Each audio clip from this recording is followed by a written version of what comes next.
What's up, guys? Still brought to you. Still powered by M&M's, dark Reese's chocolate, Pieces. peanut, and Reese's Pieces. Just kidding. So we had a little break. Got me some more water. I'm excited about that. Got me some more peanut M&M's. Just needed a quick break because that was a long video. So if you haven't seen it, I'll throw that up there at the end. Check it out. It's worth listening to. If we're you really haven't, getting in the last. If you haven't watched the first half, watch that first. And now we're going to get into the second half. Before we do, I'm going to talk about heroes he didn't want to talk about. We're just going to throw them as honorable mentions. I'm just going to duck out of. He's going to duck out. So, other Bat family members that we didn't mention, of course, Blue Jay. We sort of talked about her. We talked about Lucius Fox. He's in the movies more than he's in the comic books. I think that's important. Then his son, Batwing. He kind of feels like a copy of Cyborg meets the Bat family, so I don't see why he's important. Signal, I don't know what they're going to do with him. I don't know why they don't just get rid of Damian and make him Robin. That would be way cooler than what they've got going on right now with him. I'm sorry, did you just invite them to get rid of Damian? Yeah.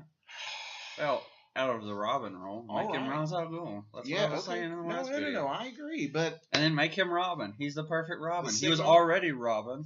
The Signal? Yeah, okay. In the We Are Robin series, he was a great Robin. He does look cool with the yellow and black. Make him the new Robin. Get Damian out of there. Make him important, not as Robin. Anyways, I could be down with that. Figure I'd throw those three in there because some people like them. I could see. I don't see the potential of Batwing. But the name is really cool, though. I think so. So find a way to market that. I don't even know his name, but Lucius Jr. Lucius Jr. He's been in DC Comics or the Detective Comics run for. Isn't he part of the Bat Council or something? Council of Batman? I have no idea. Something like that. No idea. Anyways, the only one I really see potential of is the Signal guy, which, you know, Batman's like, we're going to try something new. I'm like, oh, we finally have, like, the first black sidekick for Batman, and he can't become a Robin. Like, well, since we're on the subject... Because they got to have Damian in there. While we're on the subject, did you know in the Batman Returns movie that had Penguin and Catwoman in it, originally one of the Wayans brothers, the young one who starred in Scary Movie... I can't remember if it was Sean or Marlon, but one of those was originally tapped to play the role of Dick Grayson. Interesting. They were going to make him a black character. That'd be cool. I thought that would have been really interesting. Like, when I heard that and they decided not to do that, I'm like, no, that would have been really... But I do like the guy who got it. He was also in NCIS LA. I just feel like he was too old for the role. Chris O'Donnell, I think was his name. Yeah, I thought he was a good character. I like an older. I like Robin, Adam West's sidekick better, but as an older Robin, I thought he was fine. But well, they weren't doing honestly like all the Robins, and this is relevant because we're talking about Robins now. All the Robins in the movies have been too old to be Robins. Agreed. So, you know. I mean, like a 14, 15-year-old kid, not a 25-year-old playing an 18-year-old. That's just weird. I mean, and it really drives home the even by 18-year-old Dick Grayson's not Robin anymore. I know, but but what I'm saying is, it looks. It's harder to argue that it's not some sort of weird relationship thing. Yeah.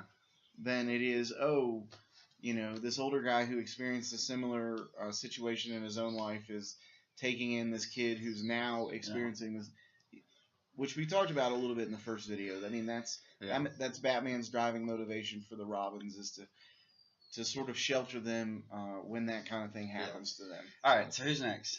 Oracle. Oracle, that's right. We started to talk about her at the end of the last video, and then we were like, we should probably take a break. So we took a break, and now we're back. So that's Oracle. Right. We're back. This is Barbara Gordon at her finest. Yes, I agree.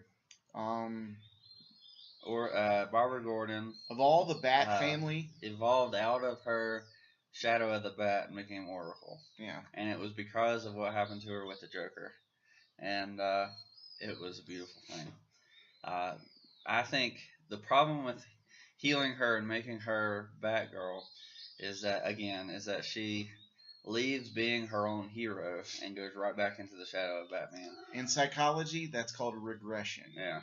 It's not a good thing. And as Oracle, like, she became one of the most powerful heroes in the DC universe because of information. Right. And the way she basically treated the DC universe like it was a cosmic checkerboard or chessboard. She sent heroes where they needed to go. They report to her. The Justice League was doing it. The Birds of Prey were doing it. Batman and his ancillary folks were doing it. I've said that Mr. Terrific would make a good leader for the Justice League. She would probably make a good leader for the Justice League as Oracle. Well, but that's the thing, since she can't go in the field as Oracle. Well, I mean, like staying on like the Watchtower. Well, that's not really leader. That's more administrator. Okay, whatever. She'd make a good administrator of the Justice League. Oh yeah, absolutely. Sort of like Martian Manhunter did, but his whole Martian Manhunter's reason for assuming that role was he was tired of dealing with Earth people at that point. And then he realized he needed to connect with them rather than distance himself from him, which is what prompted him to leave in that show. She'd make a good administrator for like Earth things of Earth. Once they got out into space, they could let like Mr. Terrific or they could totally like move in a direction where she ends up becoming president of the United States. That would be interesting. Better than Luther. As Oracle. Yeah. Not, hey, I'm Batgirl and I'm president. Stop. No. Well, I thought Luther was him becoming president was interesting for Superman to deal with. Oh yeah, no, that led to some really interesting storylines. So, I feel like Superman having to suck it up. A lot with Superman, a lot of people try to change his character to make interesting stories, but really all you have to do is like move things around him to make them different. The supporting cast and that sort of thing, and that just goes to show why supporting characters are so important. It's kind of like Psych. If you've watched that TV show, we love it. The show was all about Sean and Gus, and like it didn't matter what the case was. Like everything just changed around them, and then you just like the core of the show was them and the relationship. And they're like, oh, well, let's throw Sean and Gus into this situation and see what happens, and we'll throw them into this random situation. And that's similar to like how you could write Superman. Like we've already established his background, we've already gotten him with Lois and John. He's in like the perfect place. Position. Right. So now all you have to do is change his surroundings. But that doesn't mean kill Lois. That doesn't mean kill Lois. So or Bendis kill John don't do that or anything weird like that. So yeah, but anyways, so with Oracle, like she also showed like this inner strength. Yeah. That of being able to overcome her weakness and become a great person, a great hero, despite her inability to walk, or really just fight and. Well, thankfully, she did adapt her fighting style somewhat, so that if anyone ever invaded the Watchtower, she was she in the Watchtower? She had her own Watchtower. There you go, a Batgirl cave. Yeah, there you go. The Oracle cave. But it was in a it was literally in a clock tower. Yeah, I feel like anything that they tried to write about her past, it being Oracle now, has been terrible. Well, it's almost as though they're ashamed of it. Like they've got to have her be Batgirl, and it's I mean, she was Oracle for what 25 years, kind of about the same time Wally was Flash. Just throwing that out there. And I don't think it's a coincidence that they've regressed her. It's like we can't move on. We can't, like if they had killed Wally like they killed Barry in the Crisis on Infinite Earths, as sad as I would have been to have seen the character go, I would have been like, okay, all right. Great way for him to go. You save the universe, like spoiler alert, like they did at the end of Young Justice. Like I did not hate it, but I did wonder, was this mandated by DC Comics, the way that they were just downplaying Wally and everything? Yeah. And so I asked the show, the guy who was the head of the show, Greg Berlanti. Yes. And he responded. I know he does the Arrowverse. Oh, maybe it was somebody else.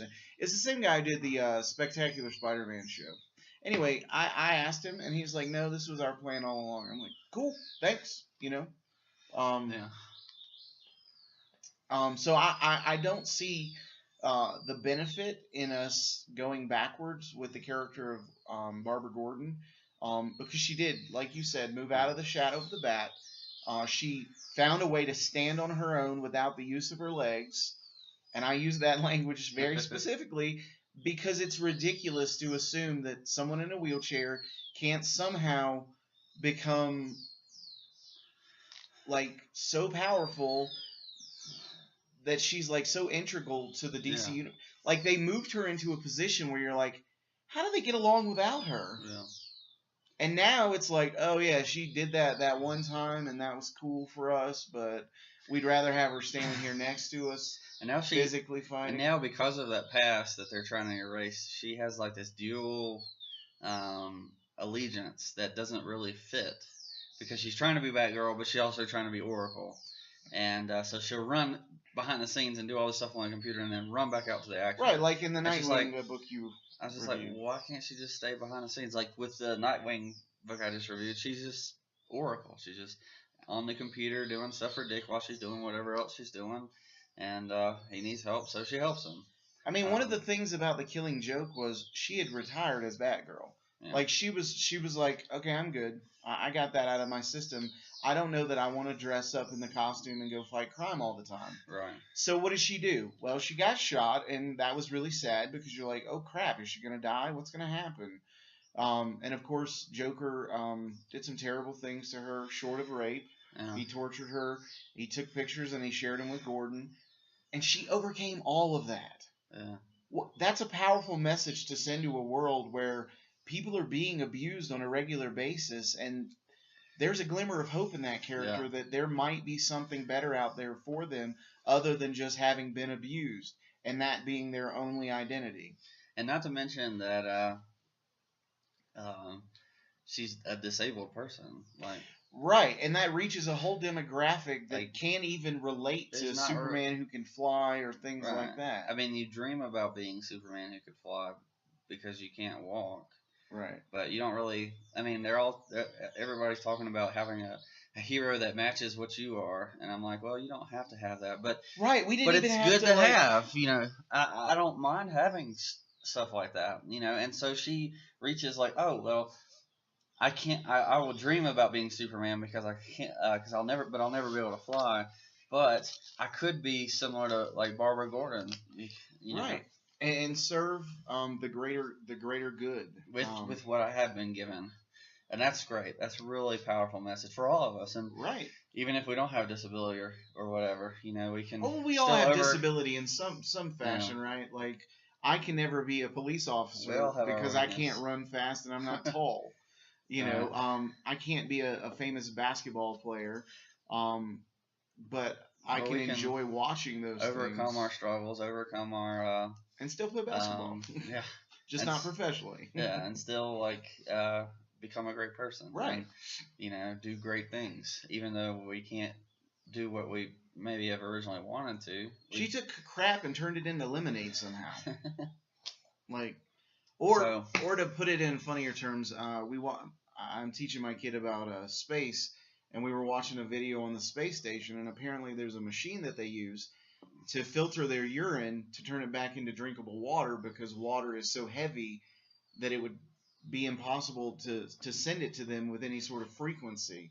So they had to develop. So I mean, that's what she did. She took, the waste that life had given her, so to speak, and turned it into gold. Yeah, and that's just a powerful message.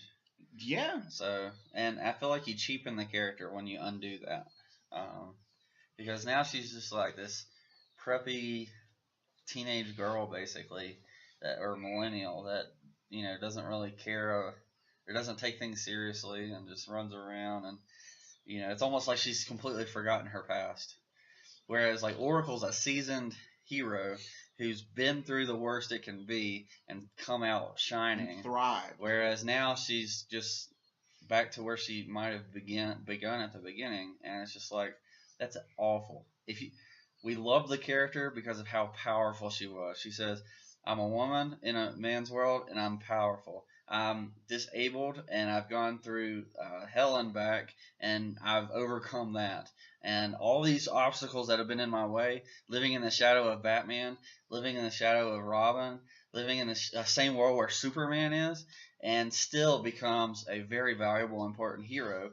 And when you erase all of that, it really just cheapens the hero. And it cheapens what Joker did. He crippled her. And he had that hanging over Gordon's head. And so when you wipe all of that away, it's suddenly like, oh, well. Yeah. It doesn't matter if you get shot in the DC universe. At some point, you're liable to suddenly heal from it. It basically says there's no consequence for actions, regardless of what they are. Yeah, it's kind of like Jason Todd, if they had just kind of lightened his being killed by the Joker, it would ruin the character. It's like his own character. But he came back so angry with Batman precisely because he saw that Batman didn't do what he felt should have happened. He didn't kill Joker for killing Jason, and so Jason's like, "What the heck, man? I thought we were buddies. What in the world?" But Batman's like, "No, I have a rule." So yeah. So and that just to get rid of all that just really cheapens the character and makes it a worse character. They want this great character to empower people or whatever, and they miss that all of that is what made her a powerful character. And you know how they got her out from under the shadow of the bat? By not telling us up front who she was. Yeah. So in the Suicide Squad, I think it's issue 23 or something, she just shows up on a computer screen and says, "Hi, I'm Oracle," or something like that. And I'm going to be your information, I'm going to be sort of your eyes and your ears. And it was different, because they didn't just come out and say, "Hey, I'm also Barbara Gordon, so look for me," Yeah. She stayed behind the scenes, and then when the time was right, she stepped into the light and out of the shadow of the bat. Yeah. And it was perfect. And it's one of those things that really aggravates me about comic books is nothing matters. Yeah. If they do something, they're just going to undo it 6 months later.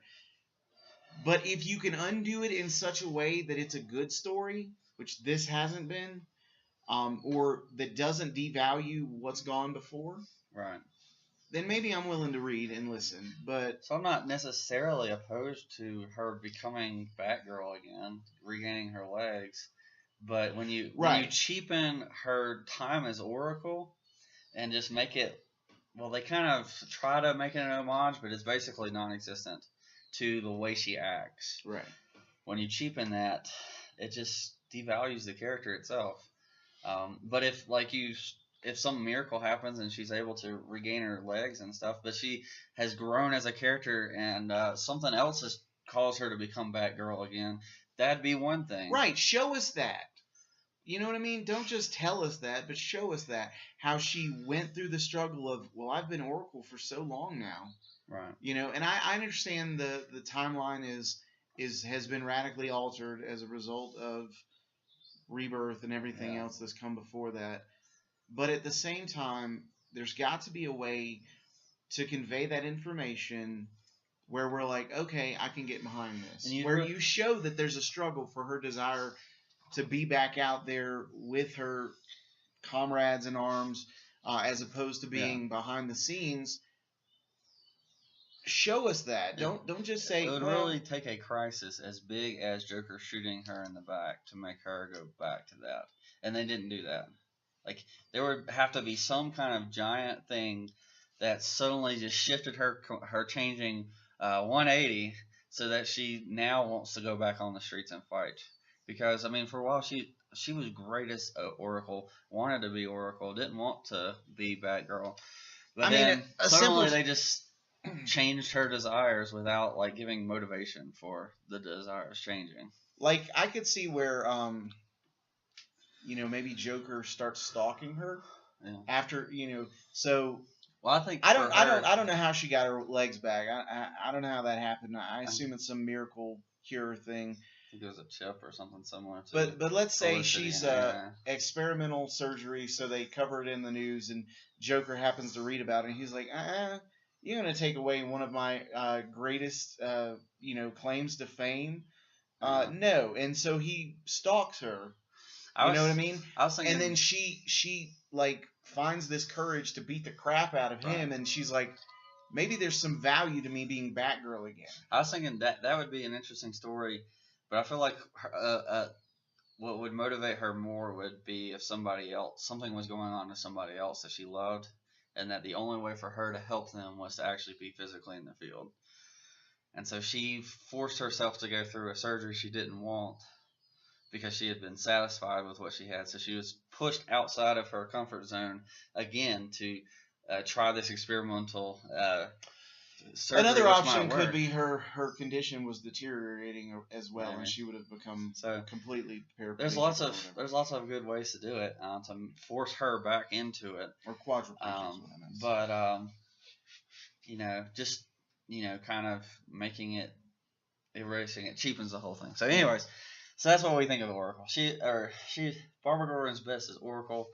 Unless you give her a good reason to go back to Batgirl, as opposed to just deciding that she's we like woman. Batgirl. Does she really need to be girl? I mean, didn't we get over that when the Invisible Girl became the Invisible Woman? You could. Marvel Girl quit calling herself Marvel Girl and went by Phoenix, and then Jean Grey. You could kill off or make Kane a better character, and have her become Batwoman. Barbara Gordon would be a good Batwoman. No, that would be a perfect transition. And she would never have to be in the shadow of Batman as because Batwoman. She'd stand on her own. Because she's already proven herself over the years. Right. She's already a fantastic character. And she could lead the Birds of Prey as Batwoman. Mm-hmm. Or she could have her own team running around. She could be as good as Batman, I think. But anyways, so that's Oracle. Next on our list, so she was number 12. Number 13 is Mr. Robin, Tim Drake. Oh, I love Tim Drake. He is tied for my favorite with the next character too. And spoiler alert. Yeah. Just so you know what's coming. You knew what was coming next.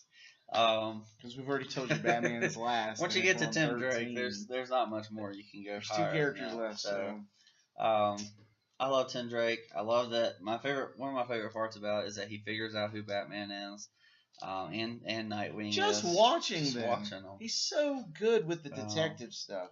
He's Batman. I feel like all the Robins are Batman to an extreme. Like one of his characteristics to an extreme. So Nightwing is his agility and his acrobatic skills, and then Jason Todd is his anger, and then Tim Drake is his detective skills, and then Damian is his fighting. Yes. And so each one of them, you could even say, like, spoiler is his rebelliousness to rules, and you could say that's true because Batman is the spoiler of the Justice League, isn't he? That's right. I don't know enough about the girl from Dark Knight Returns, but Dark Knight Returns. I'm sure she has. Oh, Carrie Kelly. I'm sure she has something of him too. I actually never thought about spoiler being one as well, but it just came to me. So well, she was a Robin, so it makes sense. Because all of them really take one of part of his personality and just spin it to the extreme. And Tim Drake's his detective skills. And I feel like as Robin and early Red Robin, Tim Drake is the second smartest or greatest detective in the world. And whenever Bruce dies, he becomes the greatest. But when he becomes an adult, I think he surpasses Batman. Right. And becomes the greatest detective in the DC universe. The student outclasses the teacher. That's right. And we've gotten Nightwing, who's finally surpassed Batman in agility and acrobatics. But not martial arts. It's about time. Well, yeah. Batman still beat him. I think because Dick is so resourceful, he'd probably be able to hold his own and maybe even beat Batman, but depending on the day. Sure. But if it's just pure hand-to-hand combat, I don't know, because Dick does really rely on his batons now. Yeah, I think Batman would beat him, but Dick might be able to beat him once or twice, if he got lucky. Yeah, he beat him once out of 3 falls. And I think Damian, once he becomes an adult, he'd probably be able to take Bruce Wayne out without problem. Only because Bruce is old at that point. Well, yeah, and Bruce in his prime, I think, would still clean Damian's clock. It'd be interesting because Damian is a really great fighter, and he's already young. Right. And Bruce didn't become a great fighter. The only way I think Damian could beat Bruce is if he goes for the kill, because Bruce ain't gonna do that. Yeah. So it'd be interesting. But Tim Drake has his detective skills, and that's so underused. Like Batman doesn't even use his detective skills half the time anyway. So in a book called Detective Comics. That's right. Which is why Tim was the best choice as the main star of Detective Comics, and I think they're taking him off, which is awful. So I want like a true crime thriller with Tim Drake as Red Robin, trying to uncover the truth about these great mysteries. Sure. That'd be awesome. Bring him to this old place with Spoiler and maybe Cassandra. Well, and they did a little bit of that with him being taken by Jor-El or whatever. Yeah. Of course, then they dropped the ball on that, and who knows if they're... See, this is what's really annoying about these Rebirth comics is they're not finishing storylines, and I understand stringing along, but you're not Chris Claremont. You're not going to get 20 years to write this book, No. So you need to clear up your storylines so that we can feel satisfied by the clues that you've given, and we can figure out what's going on. Yeah, so I'm about tired of waiting for Jeff Johns to get off his butt and finish his... in Rebirth, we waited like an Watchmen entire series. year to figure out who Mr. Oz was. And everybody was on their toes. Like every little appearance, we were so excited to see who this might be. And that thriller, like detective work that we had to do to figure out, it was great. And you have all these wild theories. Well, as soon as that happened, we haven't had anything. The air got sucked out of We the haven't room. had anything. Like, We're all just like, is this it? What's Mr. Manhattan doing out there? Or Dr. Manhattan? Dr. Manhattan. What's he doing? Like, we've seen his blueness. Threw me off, man. I'm like... We've seen his blueness out there in Rebirth, but they haven't given anything. Anything. There's been no clues. There's been nothing. And then there's the allusion to the Doomsday Clock. Just keeps getting pushed back and back. And I thought it was a clock. Clocks work on time unless they're broken, in which you're just proving my point, Jeff Johns. And honestly, like, it's gotten to, like, they spread it out so much. And that, like, I don't even look forward to it anymore. It's just like, oh, this came out. I hadn't even read the newest one because I'm just like, okay, whatever. I feel like he's buying it for me because I seemed really interested based on the clues that I was they were very giving, interested. but of course now they're I was just very interested. dragging their feet, and I'm like, I don't care anymore. I was excited about this giant crossover with Watchmen and the DC Universe, where the Justice League had to face Dr. Manhattan. I thought that would be awesome. It would be epic.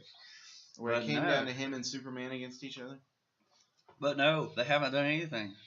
It's been like at least a year. Yeah. And they haven't given us anything except that Watchmen issue. Yeah. Anyways. And that started, so the Doomsday Clock started off well because you're like, finally, we're going to get some answers. We'll talk about some and of that later. grinded to a halt. But yeah. So Tim Drake, I love his character. I love that he tries to ground himself, whereas the other Robins don't. That's right. Dick tries to ground himself, but he never finds a way to. Yeah. Especially when he's not with Starfire or Batgirl. Right. Oracle, he means. Since we just talked about it. He's not able to ground himself because he keeps distancing himself with his friends, and Dick Grayson does not work well without his friends. Thank you. And that's he needs why Wally. he is the perfect leader. He needs for the Titans. Yes, he needs Wally.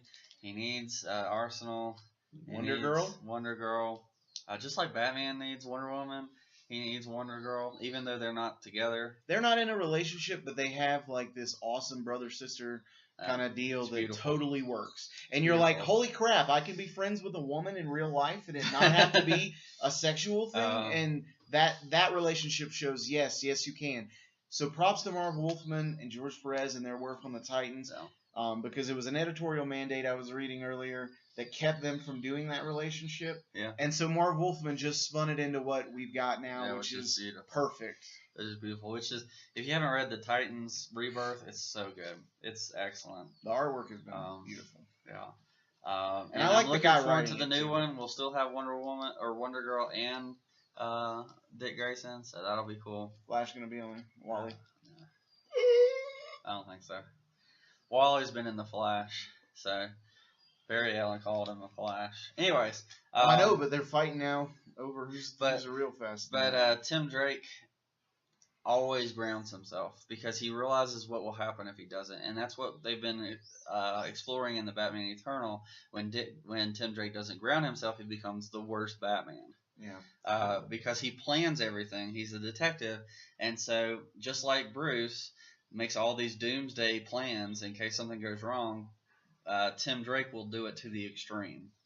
And ultimately he'll end up killing people because if he's not grounded with just like Batman is with Alfred, then if he doesn't have that grounding, then he spins out of control and he knows it. Batman doesn't know it that he needs Alfred, or maybe he does. He just maybe it's more of a subconscious thing that he knows he needs Alfred.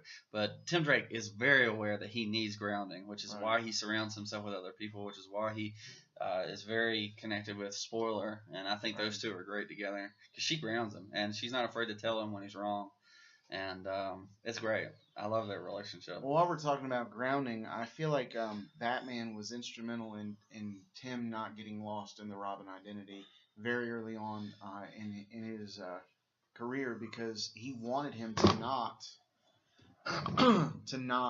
go that route. You know what I mean? Like, he purposely made him go to school and engage with those kinds of activities and that sort of thing. And Alfred chauffeured him around on different things. Like, I remember one issue where he teams up with Impulse, and they're on, like, a ski trip. Yeah. And Alfred is one of the chaperones. And it's great. Like, he and Max Mercury have some funny little moments. And then, of course, you know, Impulse and Robin together is just brilliant. The other thing I'll say, crap, what was I gonna say? I hate that. The next storyline, or one of the storylines that they really need to work with him on, that would I think beautifully display his detective skills, is find Connor and Bart. Yes, and they hinted at that. So they had him drive off in the sunset. Him and Spoiler. I can't remember her name for a while. Stephanie Brown. Stephanie! Why did I forget that? They had him and Stephanie drive off into the distance, and it was so beautiful. It was so beautiful. They finally reconnected back together, and then I have no idea what's going to happen next. So, like, there's no previews up to August, so I know that we've got to wait like 2 months at least before anything happens, and they really need to get on that because they've really left that on, and we need to get to Connor. We need to get to Bart. We need to get to the Cassie. We need those in this universe.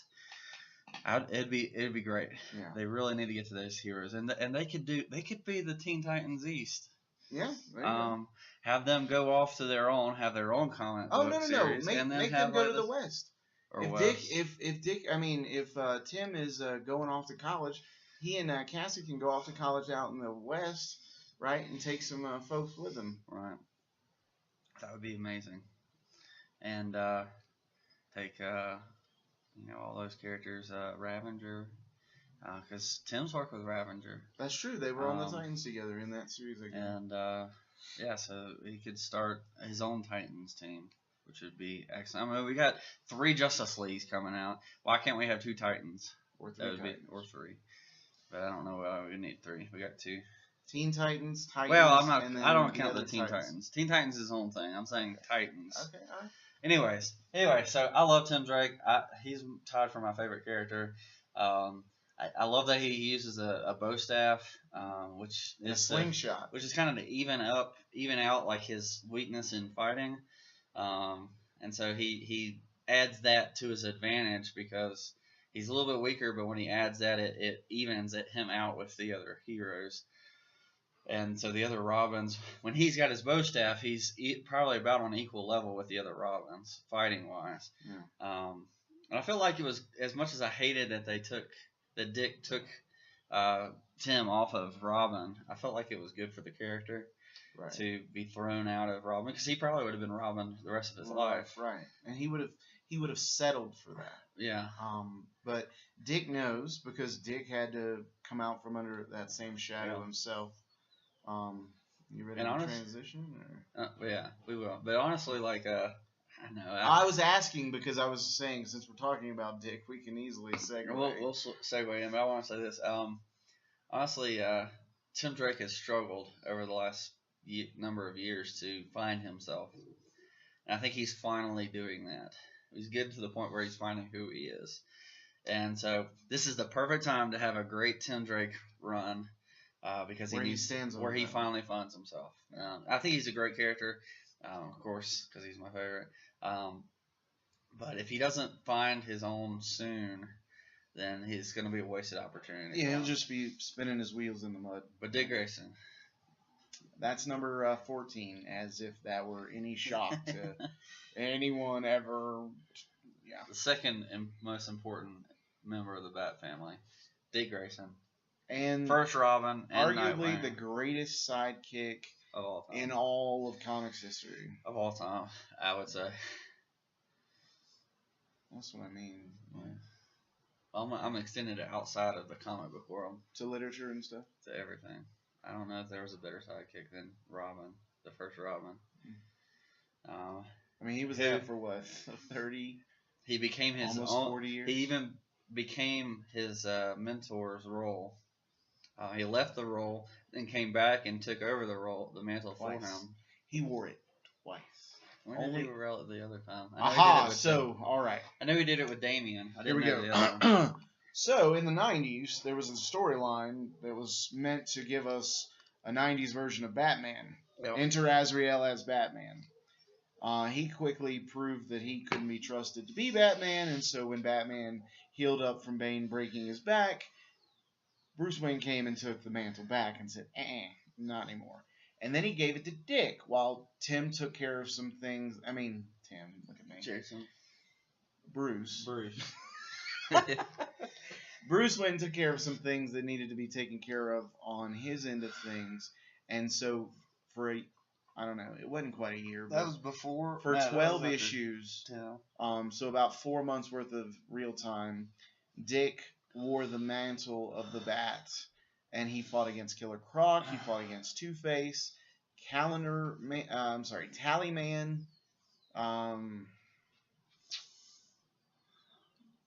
possibly the Joker. Can't remember. But he stopped a prison outbreak. Like he was running to the max. He worked with Tim and trained him some while he wore the mantle. And then after that, Batman came back and changed his costume to the more, at the time, more familiar, because the Michael Keaton movies had given the all black with the yellow oval, which, if we're not doing with the grays and the blues, that's the perfect Batman costume. Otherwise, I like the grays and the blues myself. And so he wore it then. And then when Batman was killed in Final Crisis, he took over again. Yeah, Dick took over. And that's as when Batman. he kicked Tim off of Robin. That's right, and took Damian under his wing. Which, as much as I hate Damian, their relationship has always been good. Dick and Damian. Honestly, I feel like he's a better Batman for Damian than Bruce is, because he won't. He doesn't have any emotional ties to him other than. Well, right, and so he's wanting him to grow up and not just be a spoiled brat. Yeah. Whereas Bruce seems to let him do whatever he wants to. Because he feels like he can't tell him what to do, because he wasn't involved with the first 10 plus years of his life. So, which is stupid, because if he's your kid, own the responsibility, do what's right. And I think Batman will get there. I don't know that he's letting him kill people, but at the same time, it's like, simmer down. He's letting him be a jerk and not a great leader, and it's bad. Which is why the best thing that's with Damian Damian, other than the Batman Reborn, is Super Sons. Mm. It's beautiful. Yeah. Because he's actually growing as a character. Right. And which he hasn't done in a long And he's time. engaging with another character who has a completely different background. Well, see, Damian doesn't have a grounding until he meets John. Right. And which John is really his interesting grounding. because John is so, like, he has a functional family. He has this loving background, whereas Damian is from a place that literally trained him from infancy to be a ninja killer. It's similar to how Superman is another one of Batman's groundings. Yeah. Because the two of them play off of each other because they're best friends, basically. Which I love. I hate the Catwoman relationship, but I love the dating, the double date issue that they did in Batman. Except for stupid Catwoman's reasoning about how she knows who Superman is. Yeah, that was stupid. There was a couple bad things, but it's Tom King. Yeah. I mean, because think about it. If Iris West, who was a journalist too, can't figure it out, and can't even figure out her boyfriend is the Flash, please. Yeah. Anyways, but these characters are not stupid. Some of the best Dick Grayson issues I've ever read were in New Teen Titans when he's leading up to quitting being Robin. And then when he does, and then becomes Nightwing. That's so good. Actually, my favorite is when he does the one-issue detective, where he's looking out for who is Donna Troy. I love that issue. That's one of my favorite issues. I think I bought that issue individually. Yeah, that issue really gets to the heart of their relationship. He's like, I can't let you not know who you are. Right. I love it. It's so beautiful. And even like when he's in the Titans with when he finds out who Wally is, some of that's really good. And there's a lot of great stuff for Dick Grayson. So he's definitely tied for my favorite. I can't choose between him and Tim. I like both of the characters very much. But yeah. Of the two, Dick is my favorite just because. And honestly, if it weren't for Dick, we would not have like the dynamic duo. We wouldn't have Batman and Robin being so iconic because he's the one who made it that way. Right. So. And they introduced him because kids were not as interested in Batman because he was a darker character. So what do? They introduced this guy who's rocking the brightest colors you could possibly. Which is why I loved him. Like that's why Robin was always one of my favorite characters, is because he had the different. I liked the color scheme better than Batman's as a kid, and I liked I could identify with him being a kid, being behind Batman, and eventually growing up to be Batman. So Dick Grayson, love the man. So I guess we should probably jump to the last one. No, we don't need to talk about Batman. The thing I'll say about Batman, Bruce Wayne. No, we're talking about Batman. Bruce Wayne Batman, not any of the other Batmans. There are no other Batmans. Dick Grayson became Batman. Ashwell became Batman. Jason Todd became Batman. Tim Drake became Batman. We forgot Terry McGinnis. No, because he's not a part of the Bat family yet. He's a future Bat family. Right. But so he's in the Bat family, just not in like not yet. Anyways, I like Terry McGinnis. I think he's a great addition as the Batman. I think so too. I thought the cartoon show was crazy amazing, and I don't know that you can get better than the epilogue episode of Justice League that ties everything from the beginning all the way through to the future. Yeah, and I love the old man Bruce. Batman. That's so fun. Oh, he's so great. And when he meets his younger self, and they're standing there having like this Jedi mind conversation. Yeah. It's so sweet. Like this is Terry reminds me of a lot of a mix of Dick and Tim too. Like he's kind of got like the lightheartedness of Tim, but the leadership of Dick. Yes. So, as far as Batman goes, we were just talking about Robin. So you put a kid in a bright costume and you throw him out in the middle of the night against bad guys. What are they going to want to do? Kill him. Light him up. So what does Batman need to do then to stop that from happening? Paint a target on his chest, which is the whole point between the yellow or behind the yellow oval. It's the most protected part of his costume, and I really hate that they've gotten away from that. Yeah. I just have to say that because my favorite Batman costumes involve the yellow opal. Now I know in the new Rebirth stuff, he's got like an outline of yellow around the bat symbol or something like that, but it's not quite the yellow oval, and it's a fatter bat symbol now too. So Yeah. But I do appreciate they're at least making strides to move back in that direction. Because with brightly colored sidekicks, you're gonna get them killed if you're not like in the forefront. And that's the thing I like about Batman. He's always in the forefront. He's the first one there. And he's thinking the whole way. It's not like he's jumping in head first. He's jumping in knowing what he's jumping into. Because with Batman, he always knows. Yeah. Some people hate that about Batman because they're like, oh, he's Batman. No, you know what? If that's not his character, then he doesn't need to be a superhero. He's going to get himself killed. You know what I mean? He does not have super strength. He does not have super speed. He can't fly. He doesn't have powers in the traditional sense. He's got his body and his mind, and he's honed those to perfection. And if he's not utilizing those, then like what's the point? And he really is like this image of what mankind can become physically. So like, you know, he's the smartest detective. He's the best fighter in the DC, and even though all these things that are outside of his strength capabilities, he's able to step up and fight them because of his wit and his intelligence. Dude, how else could he stand next to Superman in the Justice League and act like that's not weird? I mean, if he were not as great as he was, he would not be able to have a bromance with Superman, because Superman would be leagues past Batman, and he is strength-wise. Right. But power-wise. Because he's such a great detective and such a great fighter and planner, he could take out Superman. Superman would probably win most of the time. I forget where I read this or saw this, but when the Justice League got taken out by Batman, you know, he was talking to Superman, and he's like, you've made all these plans for how to take us out. What's your plan if you go rogue? He's like, the Justice League. And you're like, that's brilliant.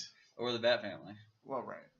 One of the two. Yeah, or both. Because he has multiple plans for everything. So it's not like, in case one fails, he's got backup. But that was just a really awesome comment by Batman. He's like, you guys are the thing that's going to keep me from going rogue. Yeah. And in a sense, his planning, so in some sense, he does realize he needs to be grounded, which is the Justice League. Right, which is why Wonder Woman makes the perfect he doesn't like relationship. He doesn't like to be grounded because of his personality. Right. Because he's all the time ready to leave. He's like, but he realizes he has to plan against himself. We just beat this bad guy in the Justice League, but I gotta get back to Gotham because Two-Face is on the loose. If you'll excuse me, I'm gonna go handle my business. Y'all rest up here in the watch. We just took out Darkseid, but I gotta go deal with like Killer Croc or Penguin, who's doing who knows what over there. And that's totally normal for Batman. It doesn't work for everybody, but it works for Batman. But I love Batman. He's the most iconic character, him or Superman, ever, superhero-wise. And they follow in the footsteps of the pulp heroes that came before. So Superman is sort of like Doc Savage, and Batman follows in the shadow of the shadow. Yeah. No, but seriously, like there are archetypes. Sherlock Holmes. Yes, he's Sherlock Holmes to Superman's something. And that's why I like Robin, because they follow in the archetype of Batman. Yeah. And he's created this wonderful contingency plan for himself, supporting kids. Bat Family. And every one of them's unique, and most of them are really interesting. That's how you've just They all have very much potential. 2 hours worth of video out of just the Bat Family. Just the Bat Family. 15 characters, and we spent almost 2 hours talking about it. Well, 19 if you count the 4 that we didn't include. I made a list. You did. Yeah, So. I would have included them, at least minorly. I wouldn't have put them on this half of the video, but anyways, but yeah, so that's our discussion about the Bat Family. I think the Bat Family is the best supporting cast of any superhero in comic books. And they just keep growing, and that's of awesome. normal people, it'd probably be Superman, but with the characters that Batman's got, you don't want to read a comic book about Perry White, but you do want to read a comic book about Robin. So. Yeah. So, anyways, since we're both here in Colombia together, we're trying to capitalize on that time because we're both busy. And if you're seeing us look off into the distance, it's because this place is beautiful, incredibly beautiful. And there's a bunch of people doing random stuff out there, so it's like really. You heard the weed whacker in the Nightwing video, and yeah, there's people doing all sorts of weird stuff over there. So, anyways, but hope you enjoyed that.